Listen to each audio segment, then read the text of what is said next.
صلاح الدین ایوبی، مسلمانوں پہ ظلم ہوا، فلسطین میں آگ لگی اور پورے فلسطین کی گلیاں خون سے بھر گئیں۔ ایک دن کے اندر 70,000 مسلمان قتل ہوا۔ گھوڑوں سے سڑکوں پہ چلا نہیں جاتا تھا، گھوڑے پھسلتے تھے، اتنا خون تھا، اور کچی سڑکیں تھی، اتنا خون تھا۔ پہلے کچی زمین نے خون پیا، پھر خون اس سے باہر آیا، پھر بھی اتنا 70,000 آدمی قتل ہوا۔ صلاح الدین ایوبی کون تھے؟ میرے غوث اعظم جیلانی کے مدرسے کے طالب علم تھے۔ جامعہ نظامیہ مدرسہ، یہ مدرسے ہیں جنہوں نے دین کے مجاہد پیدا کیے، مدارس ہیں جنہوں نے دین کے مجاہد پیدا کر کے پوری دنیا کے اندر پھیلائے ہیں۔ مدارس کے اندر دہشت گردی آئی، میں اختلاف نہیں کرتا، لیکن ابھی بھی مدرسے ہیں جن مدرسوں سے رسول اللہ کے دین کا سچا درس دیا جاتا ہے، امن، پیار اور محبت کی فضا کو عام کیا جاتا ہے وہ مدارس، اور انشاءاللہ قیامت کی صبح تک وہ مدرسے قائم رہیں گے۔ صلاح الدین ایوبی مدرسے کے طالب علم ہے، مدرسے کا، لیکن مدرسہ اس کا تھا جو ساتھ درویش بھی تھا۔ صلاح الدین ایوبی اکیلا اپنے دوستوں سے کہنے لگا مسلمانوں کی مدد چند سالوں میں نکلو مدد کرے۔ انہوں نے کہا تیرے نکلنے سے کیا ہوگا؟ کہنے لگا میں نے نہیں نکلنا، میرے اللہ نے میری مدد کرنی ہے، میرے اللہ نے میری اٹھ باندھ کمر، کیا ڈرتا ہے پھر دیکھ خدا کیا کرتا ہے، اور میں مجھے نکلنے دے، اللہ میری مدد کرے گا۔ تھوڑا تھوڑا کر کے فوج جمع کی، کوشش کی۔ چند سالوں کے بعد اسی جگہ جہاں مسلمانوں کا خون بہا تھا، اللہ نے اسلام کا جھنڈا پھر سے بلند کر دیا۔ صلاح الدین ایوبی فاتح بن کے مسجد اقصیٰ کے دروازے پہ کھڑا ہے۔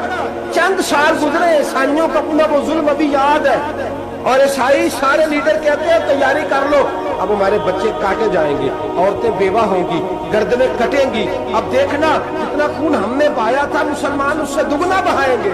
صلاح الدین ایوبی گھوڑے پہ کھڑے ہیں اور پوچھتے ہیں او عیسائیوں بتاؤ تمہارے ساتھ کیا کروں؟ گردنیں جھک گئیں، جواب کوئی بھی نہیں۔ کہا تم نے 70,000 مسلمان ایک دن میں مارا تھا، بولو تمہارے ساتھ کیا کروں؟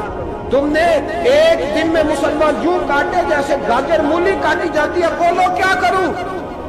عیسائی کہنے لگے ہمیں اپنے ظلم یاد ہے، تشدد یاد ہے، بربریت یاد ہے، تو بہتر جانتا ہے تو نے کیا کرنا ہے۔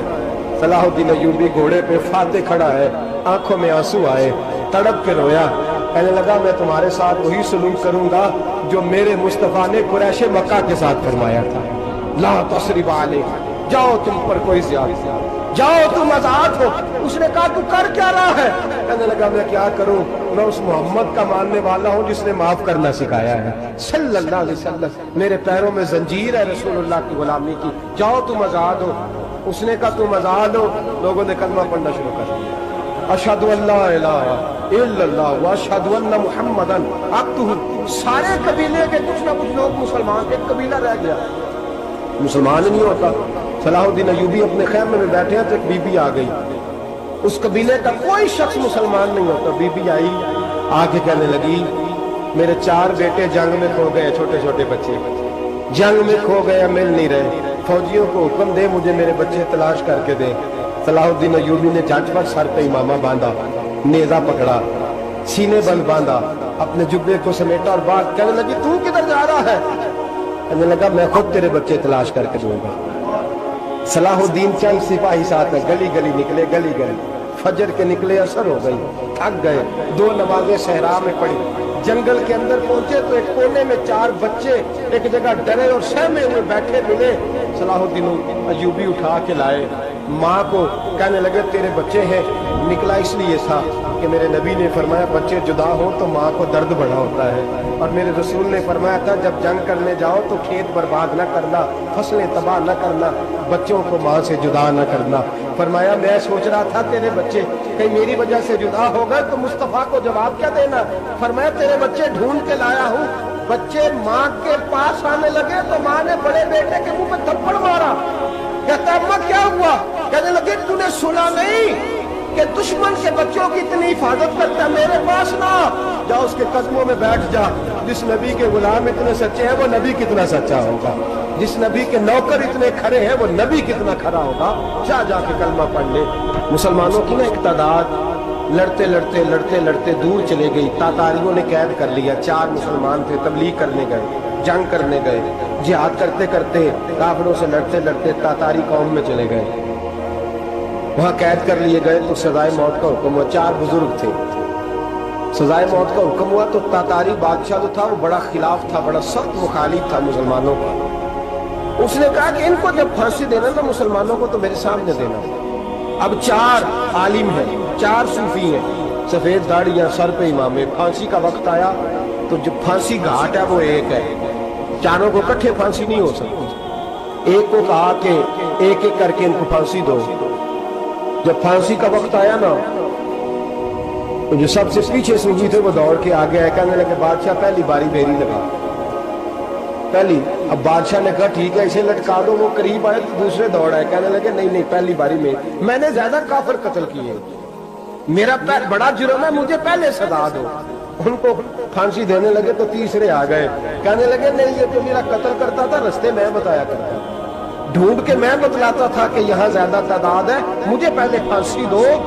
तीसरे के साथ बात हो रही थी तो चौथा दौड़ा आया, कहने लगा ये रास्ते बताता था, ये तबलीग करता था, ये सारा कुछ करता था, लेकिन कहा ये कहते थे चलो वापस चलते हैं, मैं जाने नहीं देता था, मैं कहता था और काफिर मारने और इलाके फतह करने, मेरा जुर्म बड़ा है, मुझे पहले फांसी दो। बादशाह कहने लगा मुझे 35 साल हो गए हुकूमत करते, बड़ी दुनिया को फांसी दी है, लोग तो एक दूसरे को धक्के देते हैं कि पहले तू जा पहले तू जा, और तुम कैसी कौम हो कि एक दूसरे पे कुर्बान हो रहे हो। कहने लगा तुम एक बाप की औलाद हो, जाग रहे आप लोग। तातारी बादशाह काफिर बादशाह इस्लाम की मुखालफत करते थे, एक बाप की औलाद हो का नहीं, एक कबीले के रहने वाले हो का नहीं, एक मुल्क के रहने वाले हो नहीं। उसने कहा रिश्ता क्या है तुम्हारा, रिश्ता क्या है? तो बोल के कहने लगे खुदा एक है नबी एक है, खुदा एक है और नबी मुनफरद एक है, इस कौम की नुकसान भी एक ही सबका नबी, अल्लाह भी कुरान भी एक। क्या ही अच्छा था होते अगर मुसलमान भी एक, यूं तो सैयद भी हो, मिर्जा भी हो, अफगान भी हो, तुम सभी कुछ हो बताओ कि मुसलमान भी हो। फरमाया हमारा अल्लाह एक है नबी एक है, तो काफिर एक दूसरे पे जान क्यों देते हो? फरमाया हमारे नबी ने हमें भाई भाई बना दिया है, भाई का दिल नहीं करता उसकी आंखों के सामने भाई चला जाए, हमारा दिल नहीं करता पहले मुझे दे पहले मुझे दे। बादशाह कहने लगा तुम्हारा जज्बा मुझे मुतासर कर गया, जाओ मैं तुम चारों को आजाद करता हूँ। एक बुजुर्ग से मुलाकात हो गई, बैतुल मक़दस पर कब्जा था ईसाइयों का, तो सलाहुद्दीन बड़े परेशान थे। बाबा जी कहने लगे पुत्र क्या हुआ? कहने लगे हुजूर पता चला है दुश्मन के 2 बहरी बेड़े असला लेके आ रहे, मुसलमान पहले ही कमजोर हैं, और अब अगर 2 बहरी बेड़े और आ गए तो हुजूर मसला बन जाएगा। तो मैं परेशान हूँ कि किस तरह ये कम मसले वाली हमारी फौज है कैसे मुकाबला करेगी। तो बाबा जी कहने लगे पुत्र इस तरह करना, आज रात तू भी दुआ करना और मैं भी करूँगा, तू भी दुआ करना, आप नाराज ना होना, हम तो पीरों वाले हैं, हम तो पीरों के नौकर गुलाम हैं, हमारा तो गुजारा ही नहीं, हमें तो मिलता है सारा कुछ वहाँ से। फिर मेरा सवाल ये है कि तबीर लेने जाते हो नफल क्यों नहीं पढ़ते, रात अल्लाह अल्लाह क्यों नहीं करते? ये भी तो हमारे बुजुर्गों का ही तरीका है, उन्होंने तो हमें सिखाया है। सलाहुद्दीन अय्यूबी से बुजुर्गों ने कहा कि रात आज ना अल्लाह अल्लाह करना, तो मैं तेरे लिए दुआ करूंगा, तू भी दुआ करना। तो बंदा जब दुखी होता है तो सजदा करता है, तो फिर ही तो मुसल्ला भीग जाता है, फिर ही तो मजा आता है। सुखी बंदा तो काबे जाके नहीं रोता, दुखी थे तकलीफ थी तो सर रखा सजदे में तो तड़प गए। और वो बाबा जी कहते हैं मैं मस्जिद आया तो सलाहुद्दीन चीखे मार के रो रहा था और कह रहा था मालिक मैं कोई अपनी शान के लिए तो नहीं ना लड़ रहा, अल्लाह को मैं कोई कब्जों के लिए तो नहीं लड़ रहा, मालिक तेरे लिए लड़ रहा हूँ, मुझे बेआबरू न करना, मेरी मदद फरमा। कहते मैं आया था कि मस्जिद में दुआ करूंगा, पर सलाहुद्दीन अय्यूबी को रोते देखा तो मैं लौट गया। तो सवेरे सलाहुद्दीन मिले तो बड़े खुश थे। मैंने कहा पुत्र क्या हुआ? कहने लगे हुजूर वो बहरी बेड़े 2 आ रहे थे ना असला लेके, दोनों डूब गए पानी में डूब गए। तो बाबा जी कहने लगे सलाहुद्दीन वो पानी में नहीं डूबे, वो तेरे आंसुओं में डूब गए, वो गर्क हो गए, वो जो तूने मुसल्ला बात किया तो वो तेरे आंसुओं में डूब गए, वो गरक हो गए, वो तबाह, इतने कीमती थे, तेरे आंसू के बहा ले गए दुश्मन के बैरी बेड़ों को। मेरे भाई, मेरे अजीज, समझ लें इस बात को हमेशा की, और इस पर गौर करने अच्छे तरीके से कि मेरे रसूल करीम सैयद आलम सल्लल्लाहु अलैहि वसल्लम ने ना हमारी तवज्जो दिलाई, हुजूर ने हमें बतलाया, हमारा ज़ौक़ बढ़ाया इबादत की तरफ। एक सहाबी थे हजरत अबू फातिमा रज़ियल्लाहु ताला अन्हु, ये तिरमिज़ी शरीफ की हदीस है। नबी पाक अलैहिस्सलाम ने फरमाया, अबू फातिमा, क़यामत के दिन मुझसे जल्दी मिलना चाहते हो कि देर के साथ? तो कहने लगे, हुजूर कौन होगा जो देर से मिलना चाहे? हमने तो जान दे दी वादा दीदार पर। आला हज़रत फरमाते हैं, जान दे दी वादा और नगद अपना दाम हो ही जाएगा। मुझे लगता है कि ये सौदा नगदो नगद हो जाना है, क्योंकि हमने जान दे दी वादा दीदार पर। आपने वादा किया था कि मरेंगे तो फिर ज़ियारत होगी, तो मर गए हम ज़ियारत की खातिर। जान दे दी वादा दीदार पर, तो नगद अपना दाम हो ही जाएगा। ऐ रज़ा, हर काम का एक वक्त है, दिल को भी आराम हो ही जाएगा। तो हज़रत अबू फातिमा रज़ियल्लाहु ताला अन्हु से नबी पाक सल्लल्लाहु अलैहि वसल्लम ने फरमाया, जल्दी मिलना चाहते हो कि देर से? उसकी हुजूर, फटाफट मिलना है मुझे, क़यामत के दिन आपसे जल्दी मिलना है। तो नबी पाक अलैहिस्सलाम ने फरमाया, फिर इस तरह करना, दुनिया में रह के सजदे ज़्यादा करना, फिर सजदे ज़्यादा करना, क़यामत में मुलाकात जल्दी हो जाए, कुर्ब मिलेगा तुम्हें। अपने बच्चों के अंदर देखिए ना, हम शौक़ पैदा करते हैं, हमें सही लफ्ज़ नहीं बोलने आते हैं, पर हम बच्चों में शौक़ पैदा करते हैं कि पुत्र डॉक्टर बन जाएगा तो बड़ा नफ़ा करेगा, तो लोगों की खिदमत करेगा, मुल्क मिल्लत की खिदमत करेगा, तेरे अब्बा का नाम रोशन होगा, तेरे दादा की तारीफ़ें होंगी। हम ये ज़ौक़ पैदा करते हैं। हम अपने नौजवानों के अंदर ये फ़िक्र पैदा करते हैं, उन्हें हम समझाते हैं कि मियाँ, जब तुम पढ़ोगे, मेहनत करोगे, तो फलां आदमी की तरह तुम्हारा नाम होगा। ये जितना ज़ौक़ हम बच्चों के अंदर इन चीज़ों का पैदा करते हैं, हमें हुक्म है किसी तरह हम ज़ौक़ पैदा करें कि पुत्र नमाज पढ़ेगा तो अल्लाह राज़ी हो जाएगा, तो सजदा करेगा। देखे ना मेरे रसूल करीम अलैहिस्सलाम ने फरमाया, 7 साल के बच्चे को मस्जिद लेके जाओ, यानी उसे शौक़ दिलाओ, उसके अंदर ये खासियत पैदा करो कि उसका दिल करे मस्जिद में जाने, उसके अंदर ये खुसूसियात लाओ कि वो हमारे यहाँ ना हर चीज़ को प्रमोट किया जा रहा है, हर चीज़ को, यानी सुर संगीत सिखाने के लिए अकेडमियां बन गई, हर शय प्रमोट हो रही है।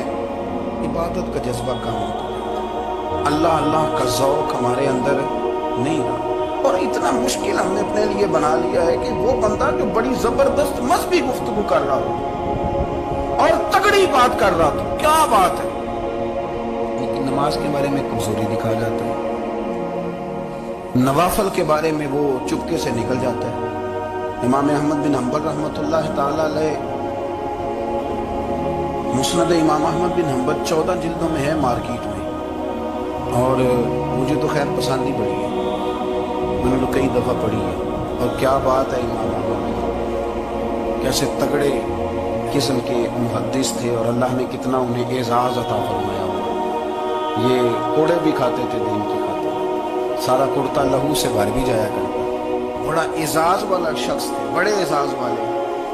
हदीसें जमा करना, हदीसें लिखना, हदीस पढ़ाना, सारा दिन रहते थे। कह सकते थे कि मैं कर तो रहा हूँ काम, और हदीस भी मौजूद है कि आलिम आबिद से अफजल होता है, पर इसके बावजूद इमाम अहमद बिन हम्बल रहमतुल्लाह अलैह 300 नफल फर्ज नमाजों के अलावा पढ़ा करते थे, 300 नवाफल रोज पढ़ा करते थे। उनके बेटे ने कहा, जी मकान खरीदना है, तो वो जगह कहाँ करके लूँ, बहुत सारी आबादियाँ, तो फरमाया पुत्र वहाँ लेना जहाँ मस्जिद करीब हो। मेरे रसूल करीम सैयद आलम सल्लल्लाहु अलैहि वसल्लम इतना पसंद करते मस्जिद को, इतना पसंद करते नमाज को, कि रसूल करीम सल्लल्लाहु अलैहि वसल्लम तहज्जुद की नमाज भी पढ़ते, फिर हुजूर फजर की नमाज भी पढ़ते। नबी पाक वितर को अलग करके पढ़ते, इशा के साथ नहीं पढ़ते। ये तो हमें इसलिए इजाजत दी हमारे बुजुर्गों ने कि बाद में उठेगा कौन अलहदा वितर पढ़ने के लिए, इशा के साथ पढ़ ले। वितर पढ़ते, तहज्जुद पढ़ते, फजर पढ़ते, इशराक पढ़ते, चाश पढ़ते, फिर मगरिब की नमाज के बाद 6 रकात तवाबीन पढ़ते, फिर रात को सलातुल लैल पढ़ते। सैयदा आयशा सिद्दीक़ा कहती हैं, ज़माना सो जाता और मेरे रसूल मुसल्ला बिछा के खड़े हो जाते। ओ यार, खेती बाड़ी करके नहीं, मेहनत मजदूरी करके नहीं। जनाब आयशा कहती है मैं ये भी देखती कि हुजूर एक आयत शुरू करते तो सारी रात उसी को पढ़ते, और मेरी नजर जाती तो कदम मुबारक पे वरम आ गया। यार नमाज पढ़ पढ़ के इतनी मुशक्कत करके इतनी जद्दोजहद करके वरम आ गया, यार सुल्ला इतनी मेहनत क्यों करते हो? फरमाया फला अकून अब्दन शुकूरा, क्या मैं अपने रब का शुक्रगुजार बंदा ना बनूं? सहाबा का ज़ौक़ इबादतों का, रियाजतों का, तिलावतों का, तबीयत है उनकी, वो एक दूसरे को, हजरत मौला अली शेर खुदा करम अल्लाह ताला वजहुल करीम के ज़माने में रूम के बादशाह ने कहा यार ये मुसलमानों का पता तो करो, ये आखिर क्यों इतने ज़्यादा मुजाहिद हैं? उस ज़माने में जासूस भेजने का मिजाज था, अब तो जासूस पकड़ा जाता है, अब तो जासूस है, और जासूसी का शौक वैसे आज भी है। अर्ज करूँ थोड़ी सी बात इस उन्वान से, पता है क्या हमारा मसला है? हम जहाँ जाते हैं ना वहाँ थोड़ी खुशबू सूंघने की कोशिश करते हैं, वो क्या है तो ये क्या है तो इधर क्या है तो थोड़ा सा उधर क्या है। मेरे रसूल पाक पढ़िए दुरूद शरीफ, सारे पढ़िए जरा जोर से, सल्लल्लाहु ताला। नबी पाक अलैहिस्सलाम ने फरमाया जासूसी ना करना वरना तुम बंदों को खराब कर दो। तो फरमाया इस तरह ना हो कि तुम किसी के आप खोल में निकलो तो तुम्हारे पहले खोल जाए। ये जो ज़ौक़ है ना ये ख़त्म करें, छोड़ें, मतलब आप किस चक्कर में पड़े हुए, इतनी ज़्यादा तवज्जो करने की क्या ज़रूरत है? काम से काम रखें, इसमें बंदा थोड़ा सा ना आसान रहता है। ये जो बहुत ज़्यादा टटोलने वाले लोग होते हैं ना वो बेचारे फिर उम्र टटोलते ही गुजार देते हैं, इसलिए कि मिजाज ही बहुत पक्का है, गोरी का मुंह खोल के अंदर तक हाथ डालना, तो फिर कई दफ़ा सामने से बिच्छू भी लड़ जाता, खराबी होती। तो जासूसी की जाती थी, उसने भी जासूस भेजे, क्योंकि कबीलों के लोग थे, कुछ मुस्लिम कुछ काफिर, पहचाने नहीं जाते थे, तो कुछ लोग उसने भेजे, उन्होंने आके ना तहकीक की, रिसर्च करी कि आखिर माजरा क्या है। तो वापस जाके उन्होंने रिपोर्ट दी ना रूम के बादशाह को। उस रिपोर्ट का एक जुमला बड़ा शानदार है, वो कहने लगा बादशाह हमें मुसलमानों की कोई समझ नहीं आई, हमें कोई समझ नहीं आई। उन्होंने कहा क्यों नहीं समझ आई? कहने लगे यार अजीब बंदे हैं, जब रात मुसल्ले पे बैठते हैं तो यूं लगता है इनका दुनिया से रिश्ता ही कोई नहीं, कोई किसी को नहीं जानता, कोई अपने दुख सुना के रो रहा है, कोई अपनी बात करके रो रहा है, लगता है कि इनका कोई रिश्ता है ही नहीं जब मुसल्ले पे बैठते हैं। और फरमाया जब सवेरे ये जिहाद करने निकलते हैं तो लगता है इनसे ज़्यादा दलेर ही कोई नहीं। हालांकि जो मुसल्लों पे रोने धोने के लोग होते हैं वो कई दफ़ा जिहाद में काम नहीं करते, लेकिन अजीब लोग हैं कि रात के राहिब हैं, दिन के मुजाहिद हैं, कोई समझ नहीं आता। मेरे अजीज, उन लोगों ने मुसल्ला आबाद करके रखा, तिलावतें उनका ज़ौक़ रही, मंज़र रोज पढ़ना, असवाक पढ़ना, वज़ाइफ पढ़ना, ये उनका ज़ौक़ रहा। आला हज़रत बरेलवी रहमतुल्लाह ने 1000 किताब लिखी है, लेकिन अल वज़ीफ़तुल करीमा के नाम से जो वो सुबह शाम वज़ाइफ पढ़ते थे वो अलग उन्होंने उनको बयान किया, पाबंदी के साथ अपनी अल्लाह अल्लाह कर। शेख शहाबुद्दीन सोहरवर्दी रहमतुल्लाह ने इस पर एक बंदे ने एतराज़ किया, उसने कहा जी आप किस किस्म के सूफी हैं, मुरीद बैठे हैं और आप वहाँ नफल पढ़ रहे हैं। तो बड़ा मसला होता है ना, जो बंदा मिलने आता है वो अपने टाइम के हिसाब से आता है, और उसका ये भी ख्याल होता है कि पीर साहब जो हैं वो चूँकि दरवेश हैं तो ना उन्हें रोटी खानी चाहिए ना सोना चाहिए, चूँकि वो दरवेश हैं, और हम चूँकि दरवेशों के मानने वाले हैं, लिहाजा हमारा ये तरीका होना चाहिए कि जैसे हम कहें दरवेश वैसे ही कर जाए। हालांकि जिसको आप दरवेश कहेंगे आप उसकी मानेंगे, आप मनवाएंगे नहीं, हमारा मिजाज होता है। शेख शहाबुद्दीन पर लोगों ने इतराज की, हुजूर लोग मिलने आए हैं, जियारत करने आए हैं, बंदे दुआ कराने आए हैं, अल्लाह अल्लाह कराने आए, और आप नफल पढ़ रहे हैं, क्या जुमला है, क्या हुस्न है, क्या खूबसूरती है। फरमाने लगे रब रसूल से मांगने के लिए मुसल्ला बिछाया है, अगर वहां से मांगूंगा नहीं तो तुम्हें दूंगा क्या? पहले मुझे कुछ ले तो लेने दो, अगर मेरे पल्ले कुछ है होगी तो आगे दूंगा ना। तो मैं मांगने गया था कि या अल्लाह दे, तेरे बंदे लेने आए दे, तो मैं कुछ लूंगा तो आगे दूंगा ना। लेकिन हमारा ये स्टेटस, ये मिजाज, ये शऊर नहीं है। गप्पे, कहानियां, दास्ताने, गुफ्तगू, खिताबत, वाज, क्या बात। लेकिन अगर कुछ करने का काम हो तो वो नहीं हमसे होता। मेरे नबी करीम अलैहिस्सलाम ने मुसल्ले से दिल लगाने का दर्स दिया, हुजूर ने तवज्जो दिलाई। सहाबा इस ज़ौक़ के हामिल लोग थे, वो कोशिश करते थे। जनाब सिद्दीक़ अकबर रज़ी अल्लाह ताला अन्हु का इबादत का मिजाज हमेशा कायम है। हज़रत उमर फारूक सारी सारी रात अल्लाह के हुजूर खड़े रहे, حضرت عثمان غنی رضی اللہ تعالیٰ عنہ عشاء کی نماز پڑھ کے 2 رکعتوں کی نیت باندھتے تھے، 15 سپارے پہلی رکعت میں پڑھ دیتے